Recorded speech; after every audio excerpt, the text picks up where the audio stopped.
Así que vamos a continuar. El título es Nuestro Ministerio Principal. La cita es la que estamos analizando en esta preciosa vigilia de oración. Lucas capítulo 24, verso 46 y verso 47. Y dice así la bendita y santa palabra de Dios. Y les dijo, ¿quién les dijo? Jesús. Así está escrito y así fue necesario que el Cristo padeciese y resucitase de los muertos al tercer día. Verso 47. Y que se predicase en su nombre. ¿En quién? En el nombre de Cristo Jesús. El arrepentimiento y el perdón de pecados. En donde en todas las naciones, comenzando desde Jerusalén. Gloria a nuestro Dios. Si vemos el contexto, podemos observar que el día de la ascensión de Jesús, Él levanta sus manos y bendice a sus discípulos y les encomendó la última misión. ¿A quiénes? A los discípulos. ¿Cuál es? De predicar el evangelio de salvación. No el evangelio de los discípulos, es el de Cristo, el de salvación. ¿A quiénes? A toda criatura. Marcos capítulo 16, verso 15 y verso 16 lo confirma. Esto nos deja una enseñanza y una tarea. La gran comisión. Tanto para ellos como para nosotros. Tenemos que predicar y testificar a Cristo, al Cristo resucitado que vino a salvar a todo aquello que estaba perdido. Esta instrucción, algunos las han olvidado, que es el arrepentimiento principalmente y el perdón de pecados. Es nuestro principal ministerio, no el de prosperidad o el de filosofías baratas, ni menos el de que acepta a Cristo y todo está resuelto. No, Señor, así no es. ¿Cuál es el mensaje de nuestra predicación? De acuerdo a la palabra de Dios, no la palabra del hombre. Y lo confirma el verso 46. ¿A quién debemos predicar y dar a conocer a Cristo? ¿A quién? A Cristo, a Cristo, a Cristo, nuestro Señor y Salvador. Por lo tanto, no te turbes, no te confundas, ni tratemos de confundir con fábulas e historias filosóficas, tampoco nuestras historias o historietas como se predica en el mundo. Los grandes pensadores de la humanidad y esos religiosos están en la tumba muertos. Dicen mis paisanos, bien muertos. Y si no se arrepintieron, tienen su muerte y castigo eterno. Jesús vino a buscar y salvar todo lo que se había perdido, entre ellos nosotros. Lucas capítulo 19, verso 10. Él murió por nuestros pecados conforme a las Escrituras. Pero ¿saben? Él resucitó por medio del poder del Espíritu Santo. Su tumba está vacía, lo confirma su palabra. Y podemos ver 10 pruebas de esa resurrección que no se puede negar. Primero, se le apareció a María Magdalena, Juan capítulo 20, verso 11 al 18, para los que están anotando. 2, a las mujeres que volvieron a la tumba, Mateo 28, 8 y 10, lo puede ver en casita. 3 a Pedro. Lucas capítulo 24, verso 34. Más tarde a los discípulos de Emaús. 5 a los discípulos cuando Tomás estaba ausente. Juan capítulo 20, verso 19. 6 después a los discípulos y a Tomás. Juan capítulo 20, verso 26 y 28. 7 a 7 discípulos junto al mar de Galilea. Juan capítulo 21, cuando ellos ya habían regresado a la pesca porque pensaron que el Cristo no iba a resucitar. 8 a más de 500 hermanos. Primera de Corintios capítulo 15, verso 6. 9 a su hermano carnal, o sea, a Santiago. Primera de Corintios capítulo 15, verso 7 y 10.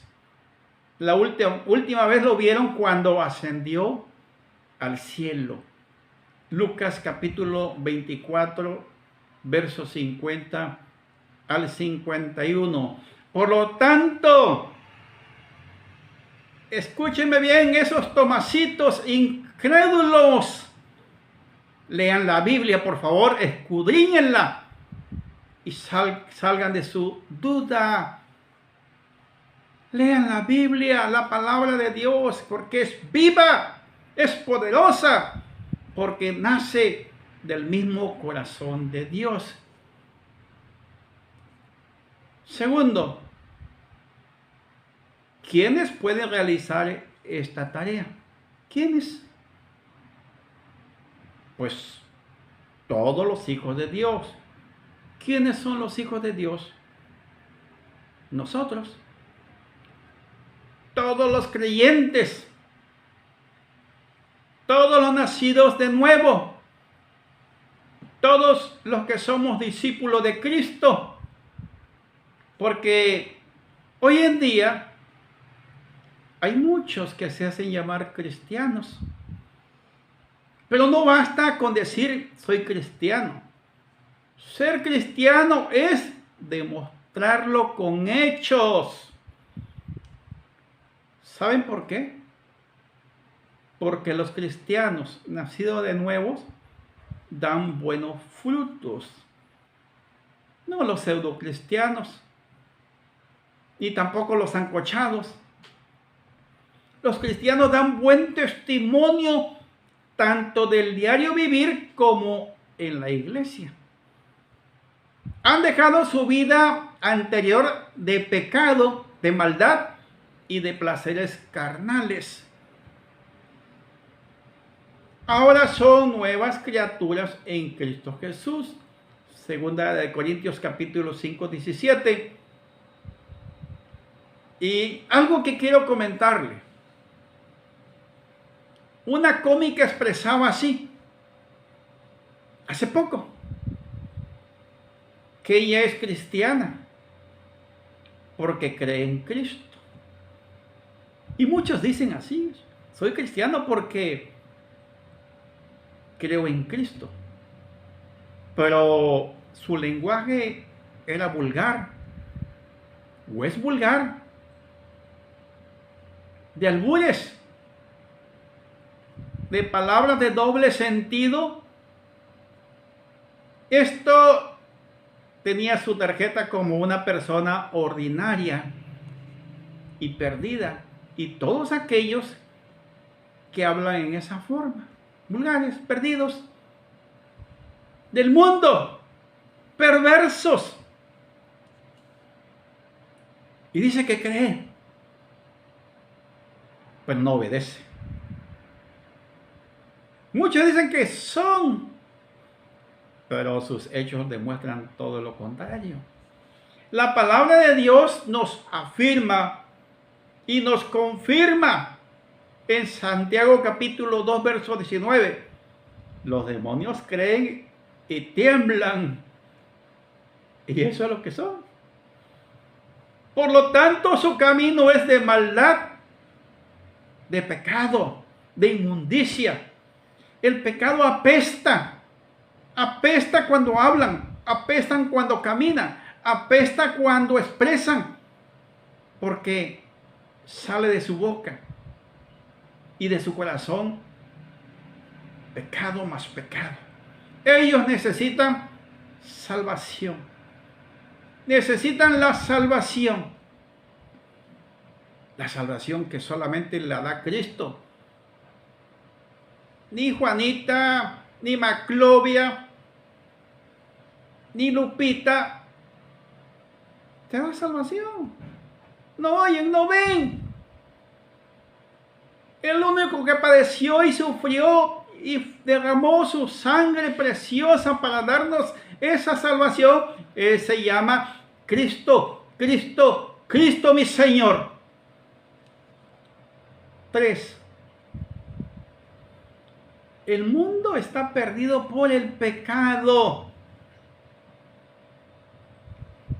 Perdido cada día y se está poniendo cada día peor. Por lo tanto, necesita arrepentimiento. ¿Y qué es el arrepentimiento? ¿Qué es el arrepentimiento? Es el cambio de la vida antigua a la nueva vida en Cristo Jesús, nuestro Señor. Nos transforma, nos restaura, nos renueva, nos da vida, vida en abundancia y vida eterna. Pero ¿qué tenemos que hacer? Tenemos que confesar los pecados y nuestra maldad. Y primera de Juan, capítulo 1, verso 9 dice, Dios es fiel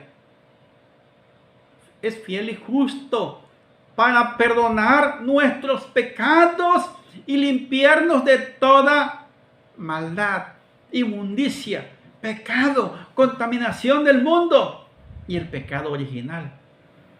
¿Cómo podemos ayudar a los perdidos en este mundo depravado y perverso? Una buena pregunta que necesita la respuesta con la palabra. Y la palabra es fiel, no falla. Necesitamos ser capacitados por medio de la palabra de Dios. Recibir la promesa de Jesús, la promesa del Padre. Verso 49 que dice, y aquí yo enviaré la promesa de mi Padre sobre vosotros. Pero quedaos vosotros en la ciudad de Jerusalén hasta que seáis investidos de poder desde lo alto. Aquí está la respuesta. Tenemos que ser revestidos de poder de lo alto para poder tener el valor, la valentía y la palabra, compartiendo esa palabra del evangelio de arrepentimiento, de perdón de pecados y de salvación. Pero hay algo muy importante que tenemos que hacer. ¿Dónde tenemos que comenzar? ¿Cómo podemos hacerlo? Dice la palabra en Jerusalén. Nuestra Jerusalén es nuestro hogar, nuestra familia, nuestra esposa, nuestros hijos, etcétera, etcétera. Para poder ser testigos y poder testificar que somos transformados, fuimos transformados y ahora somos portador del mensaje de Cristo Jesús. Y con esto concluyo. Tenemos que predicar y pregonar a Cristo resucitado, nuestro Salvador.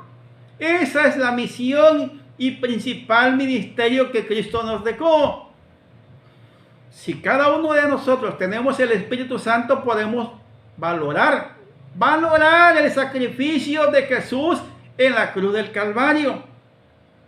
Nos duele, nos conmueve. Y no nada más un día a la semana o un día cada año. No, Señor.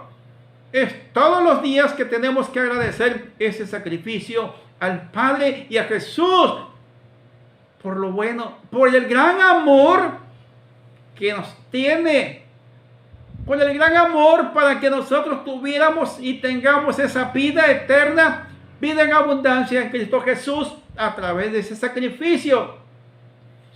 Y resultado, tendremos un hogar, un matrimonio de bendición, y así podremos ayudar a los perdidos.